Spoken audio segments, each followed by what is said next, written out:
Dicen que el alma tiene memoria, que recuerda las formas que alguna vez habitó, los sueños que la mantenían despierta y las pasiones que la hicieron sentir viva.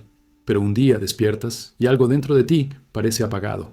No hay herida visible, solo una sensación sorda, una ausencia que no grita pero ocupa todo. Es el eco de una versión tuya que ya no existe, una voz enterrada en algún rincón de tu mente. La psicología moderna lo llama pérdida de identidad. Los antiguos lo llamaban muerte del alma. Y ambos tenían razón. Miras al espejo y ves a alguien que se parece a ti, pero hay una grieta sutil en el reflejo. Los ojos no brillan igual. La sonrisa es un gesto aprendido, no una reacción natural. Es como si el espejo recordara a un tú más auténtico, más vivo, y se negara a mostrar al impostor que habita el presente. No se trata de vanidad ni de nostalgia. Es algo más profundo, un duelo por el yo que se fue. En ese momento, el tiempo se vuelve enemigo. Lo que antes era simple pasado se transforma en fantasma. Los neurocientíficos afirman que la mente humana no tolera los vacíos narrativos. Cuando la historia del yo se interrumpe, el cerebro inventa coherencia, aunque duela. Por eso muchas personas reviven recuerdos, se aferran a fotografías, repiten canciones que alguna vez les hicieron sentir completas. No buscan placer, buscan testigos de que alguna vez fueron reales.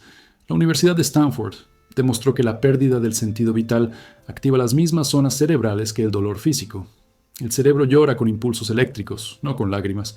Jung decía que todo lo que negamos en nosotros acaba dominándonos. Negar la versión que fuiste es abrir la puerta a la sombra. Esa sombra no grita, no golpea, susurra. Te convence de que lo mejor de ti ya pasó, que el fuego interior se extinguió para siempre. Y poco a poco empiezas a actuar como si fuera verdad. Trabajas, ríes, hablas, pero nada penetra. Es la parálisis del alma moderna, funcional, pero vacía. En las antiguas tradiciones, esto era conocido como el velo del alma. Los monjes del desierto hablaban de la noche del espíritu, un periodo donde la luz interior se apaga y el ser humano vaga en tinieblas buscando un reflejo que lo reconozca.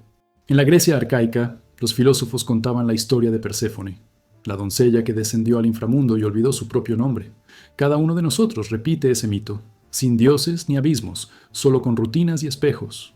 El alma, al perder contacto con su propósito, se fragmenta. Parte de ella sigue adelante, pero otra se queda anclada en el recuerdo. Esa división crea lo que la psicología cognitiva llama disonancia autobiográfica, cuando tu pasado y tu presente no encajan, y vives en una tensión perpetua. No eres del todo quien fuiste, ni completamente quien eres. Caminas entre dos realidades, cargando una nostalgia que no se cura porque no se dirige a una persona o lugar, sino a ti mismo. A veces lo notas en pequeños gestos, el perfume que te hace temblar, la melodía que te obliga a cerrar los ojos, la risa que suena familiar y te deja vacío. Son grietas por donde el yo antiguo intenta volver. No lo hace para atormentarte, sino para recordarte que aún tienes deuda con tu propia vida. Los budistas lo explicarían como resistencia al cambio. En el Dharma, aferrarse a una versión antigua del yo es el origen del sufrimiento. El pasado se convierte en prisión cuando intentas habitarlo de nuevo. Pero la ciencia y la espiritualidad coinciden en algo inquietante. No puedes matar lo que fuiste, solo puedes integrarlo. Cada emoción que negaste, cada sueño que abandonaste, sigue allí, esperando reconocimiento. Y hasta que no lo mires de frente, seguirás viendo en el espejo a un extraño que imita tus gestos, pero no tu alma. Al final del día, cuando el ruido se apaga, escuchas el eco. No proviene del mundo, sino de dentro. Es el eco del espejo roto, recordándote que lo que perdiste no se ha ido. Simplemente espera que tengas el valor de volver a mirarte sin miedo. Y entonces, quizás, descubras que lo que parecía muerte era solo silencio, el preludio de una resurrección interior. Hay heridas que no se ven, pero sangran todos los días. No manchan la piel, pero corroen la identidad.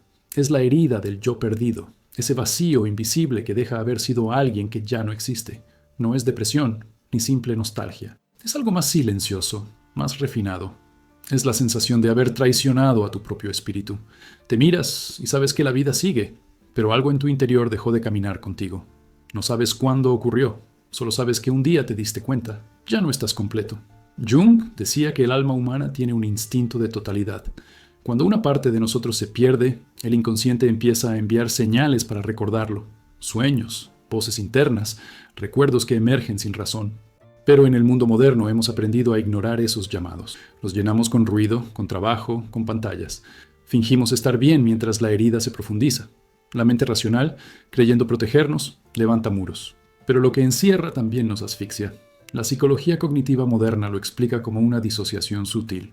Cuando algo nos hiere profundamente, una pérdida, una traición, un cambio que destruye nuestra narrativa interna, el cerebro crea un mecanismo de defensa. Corta el vínculo con esa parte del yo que sufrió, la entierra, y seguimos adelante, pero sin ella. Los estudios sobre trauma demuestran que el cerebro registra ese corte como una amputación emocional. Seguimos funcionando, pero algo esencial deja de responder. No es casual que las personas que sufren esta desconexión sientan que ya no tienen propósito. Han perdido el mapa interno que les daba dirección. Las tradiciones antiguas conocían esta fractura. En el budismo tibetano se hablaba de los fragmentos del alma que vagan cuando la conciencia se dispersa. En la alquimia medieval, el proceso de individuación comenzaba precisamente con el reconocimiento de esa pérdida. La nigredo, la etapa negra, donde el alma debía enfrentarse a su propia descomposición. Solo quien tenía el valor de mirar su ruina podía renacer. Los textos herméticos decían: muere antes de morir y verás que no hay muerte. Pero nuestra cultura teme al vacío, se aferra a lo que fue. Construimos identidades como escudos, repitiendo quiénes somos, qué hacemos, qué logramos, hasta convencernos de que seguimos vivos. Sin embargo, la mente lo sabe. Esa repetición no reemplaza al alma perdida. Y así se instala el síntoma más común del yo fragmentado, la sensación de impostor. Te ves a ti mismo cumpliendo roles, hablando, riendo, pero por dentro todo suena falso. Es el eco de la herida. La neurociencia llama a esto disonancia existencial. Cuando la autoimagen ya no coincide con la experiencia interna, el sistema nervioso entra en alerta constante. Es como vivir en una casa con las luces encendidas pero sin nadie dentro. El cuerpo se vuelve armadura, la mente vigía y el alma prisionera. Los investigadores de Harvard descubrieron que este tipo de estrés puede alterar incluso la percepción del tiempo. Los días se sienten iguales, interminables, porque el cerebro ya no encuentra novedad en la existencia. La rutina se convierte en cementerio. Sin embargo, el inconsciente no se rinde. A veces se filtra en sueños, en pequeños lapsos de lucidez.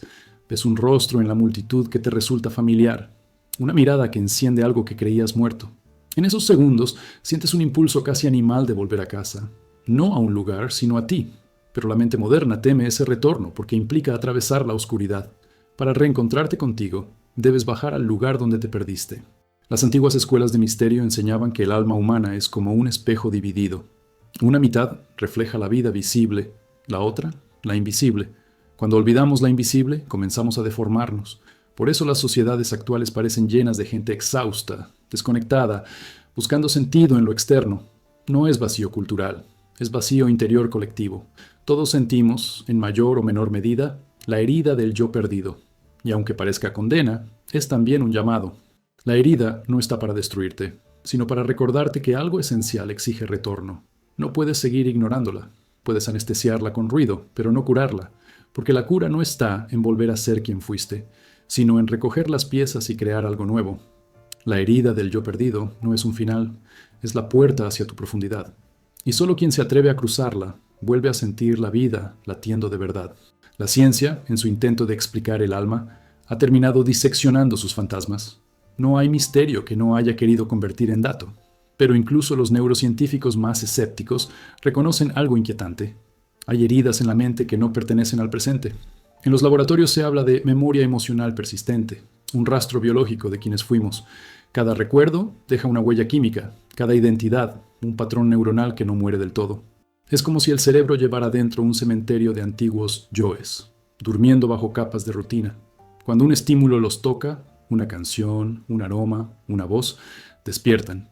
Y el individuo, sin entender por qué, siente un dolor ajeno, una tristeza que no pertenece al momento. Es la resurrección parcial del alma fragmentada. Un estudio de la Universidad de Cambridge reveló que la amígdala y el hipocampo, centros de la emoción y la memoria, se activan igual ante un recuerdo de pérdida que ante una amenaza real. El cerebro no distingue entre pasado y presente cuando se trata de dolor. Por eso revivimos el trauma, una y otra vez, como si el tiempo no existiera. La neurociencia llama a este fenómeno reentrada límbica. Es un bucle en el que la mente repite viejas rutas neuronales porque fueron grabadas con intensidad. Pero lo que en su día fue defensa, ahora se convierte en prisión. Cada pensamiento es una jaula. La repetición es la forma que tiene el cerebro de mantener viva una versión anterior de ti, creyendo que aún puedes salvarla. Pero lo que hace, sin saberlo, es impedir tu evolución. Los antiguos lo intuían. Los alquimistas hablaban de la putrefactio, la etapa donde la materia vieja debía descomponerse para que naciera algo nuevo. Hoy sabemos que el cerebro también necesita morir simbólicamente.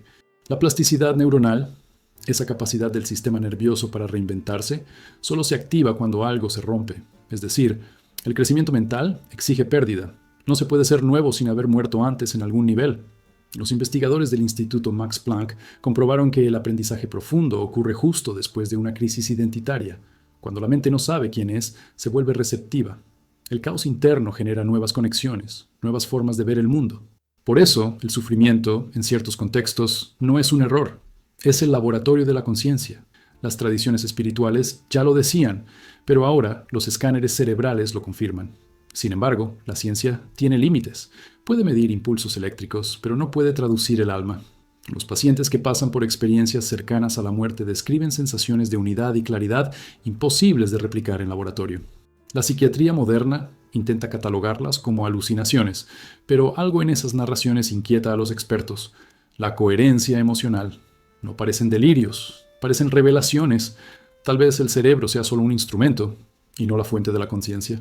Esa idea, aunque peligrosa para la ciencia clásica, se abre paso en la neurofilosofía contemporánea. El físico Roger Penrose sostiene que la conciencia podría ser un fenómeno cuántico, un campo que trasciende el cerebro, donde la información de cada experiencia permanece suspendida. Si eso es cierto, cada yo perdido sigue existiendo, vibrando en otro nivel de realidad. Lo que llamamos alma fragmentada sería entonces un desajuste entre campos de información, versiones de nosotros intentando sincronizarse.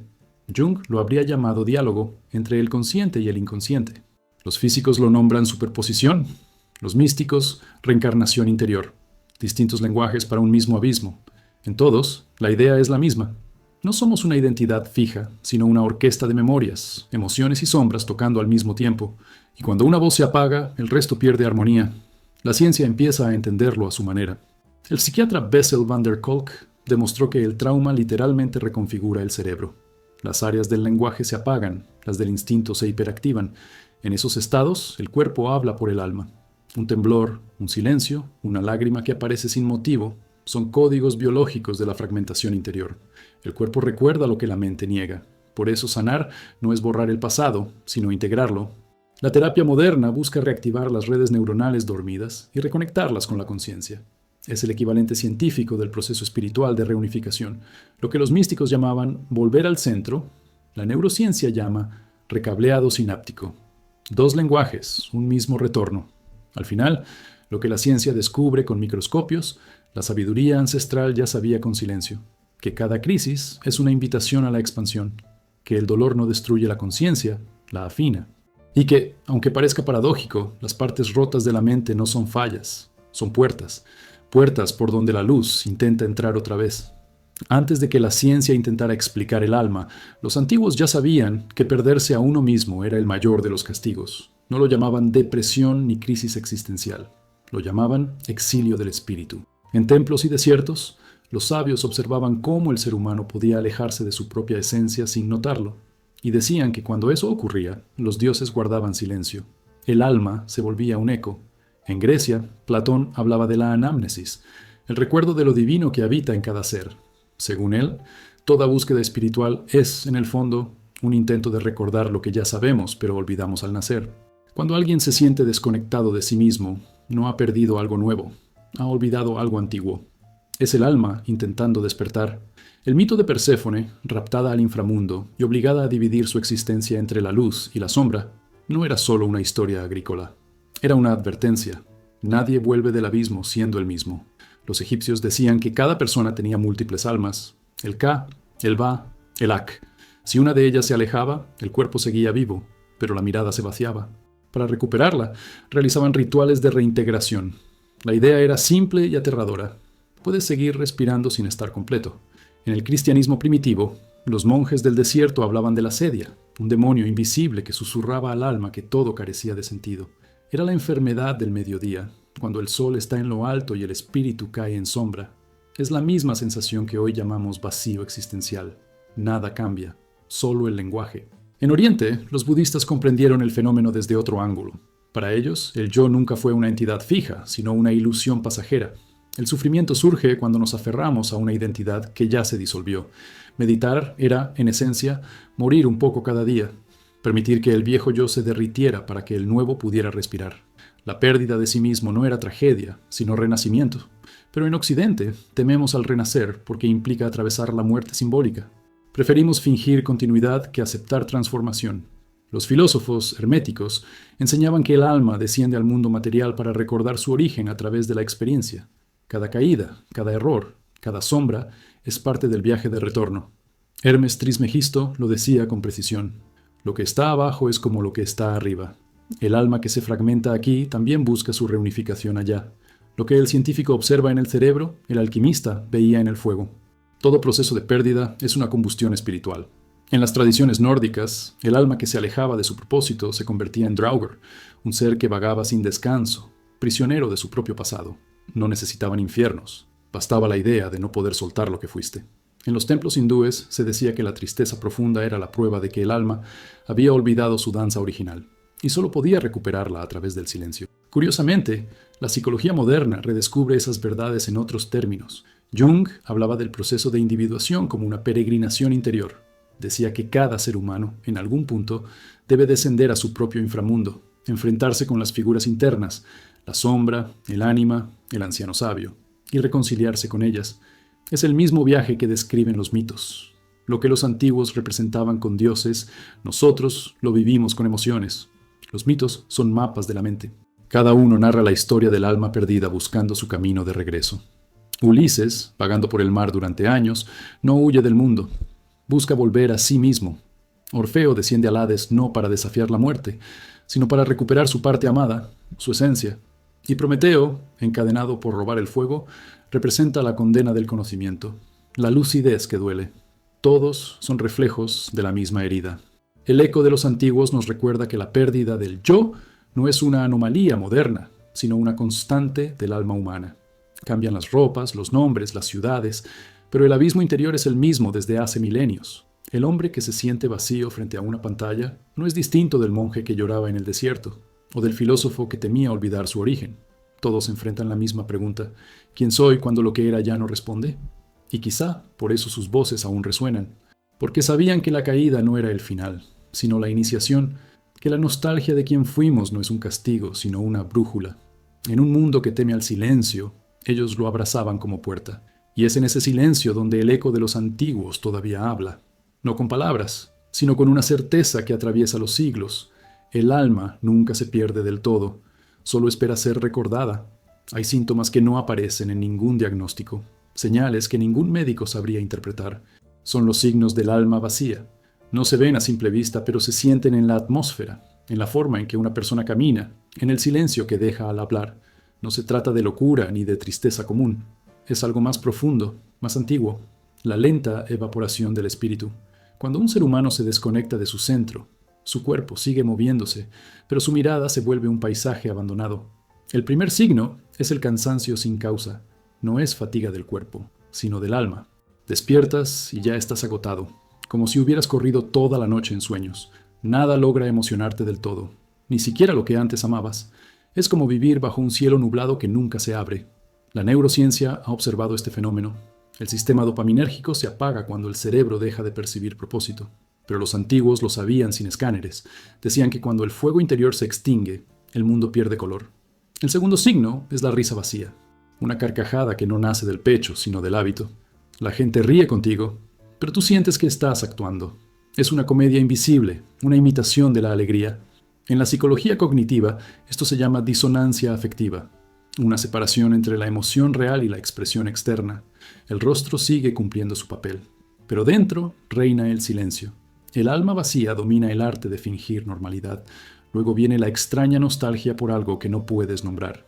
No es por una persona ni un lugar, sino por un estado del ser. Es el recuerdo de haberte sentido completo alguna vez. Los poetas lo llamaron saudade, los místicos lo llamaron llamada divina. La ciencia lo traduce como memoria implícita del bienestar. El cerebro recuerda la sensación de plenitud, pero no puede recrearla, y ese hueco se convierte en un hambre que nada sacia. Otro signo es la desconexión del cuerpo. Caminas, trabajas, hablas, pero todo se siente mecánico, como si el movimiento viniera de una marioneta. A veces el alma vacía habita cuerpos impecables, personas exitosas, bellas, admiradas, pero internamente huecas. No hay correlación entre apariencia y presencia. El brillo exterior puede ser solo el reflejo de un interior apagado.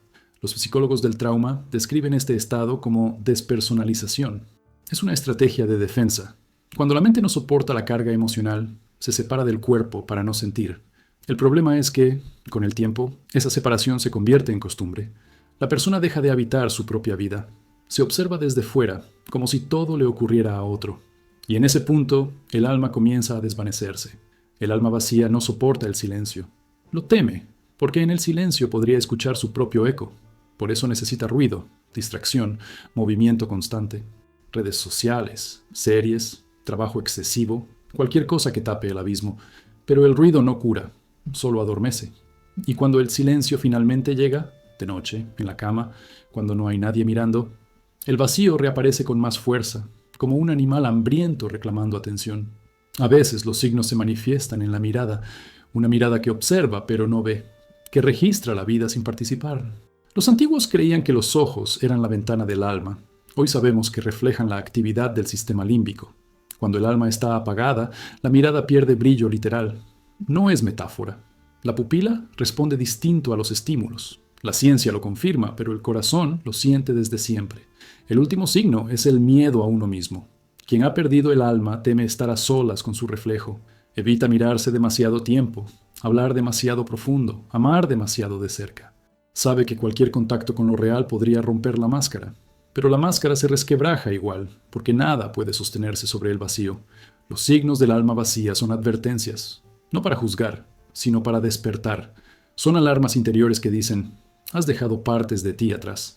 La mente puede ignorarlas, pero el cuerpo no. Tarde o temprano, la vida exige presencia. Lo que no se habita, se marchita. Lo que no se mira, se pudre. Si alguna vez sientes estos signos, no huyas. No intentes llenarte con ruido o con promesas vacías.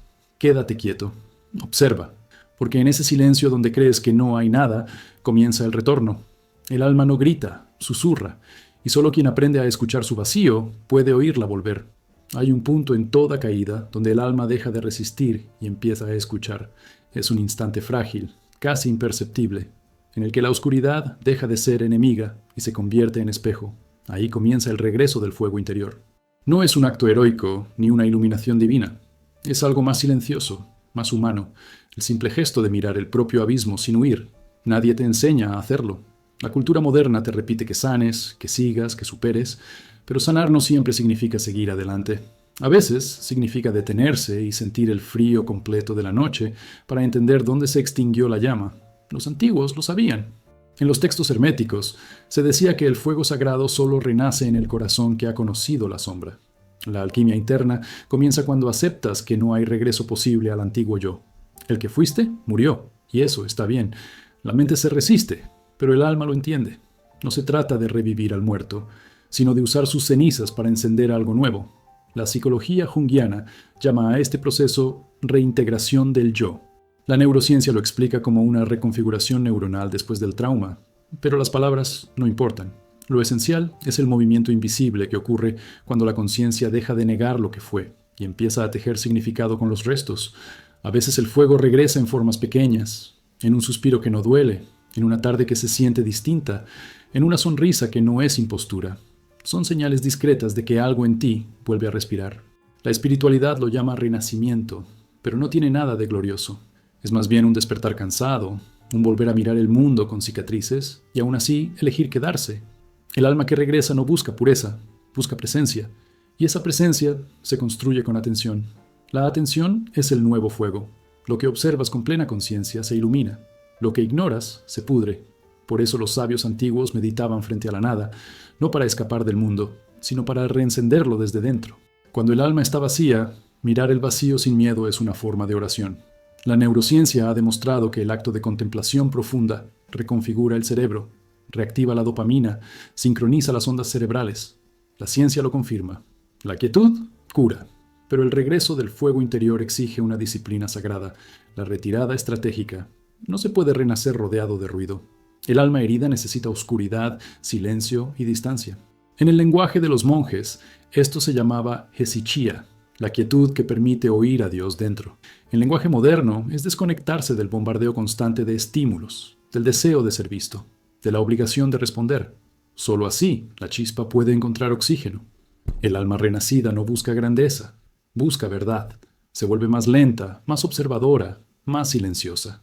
Empieza a distinguir entre lo que brilla y lo que arde. El brillo deslumbra, pero se apaga. El fuego, en cambio, transforma. Y esa es la diferencia entre vivir para mostrarse y vivir para sentir.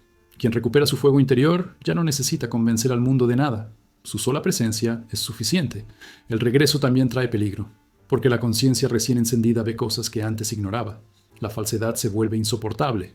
La hipocresía ajena se siente como veneno, y el alma renacida aprende a decir no. Este no es su escudo, su protocolo de protección. No a las conversaciones vacías, no a los vínculos que drenan energía, no a las versiones antiguas que quieren resucitar. La supervivencia espiritual exige límites inmediatos. La luz sin fronteras se apaga rápido. A medida que el fuego crece, algo cambia en la mirada. Ya no es la de quien busca volver, sino la de quien comprende. El pasado deja de ser prisión y se convierte en maestro. Cada herida se transforma en mapa. La memoria ya no hiere, guía. Y esa guía te devuelve al centro, al punto donde siempre estuviste, aunque lo olvidaras. El alma no viaja hacia afuera, sino hacia adentro. El fuego interior no es una promesa de felicidad, sino de lucidez. Te hace ver con claridad lo que antes te cegaba. Te recuerda que la sombra no se elimina, se integra, que el dolor no se supera, se transforma, y que la única victoria real es existir con conciencia.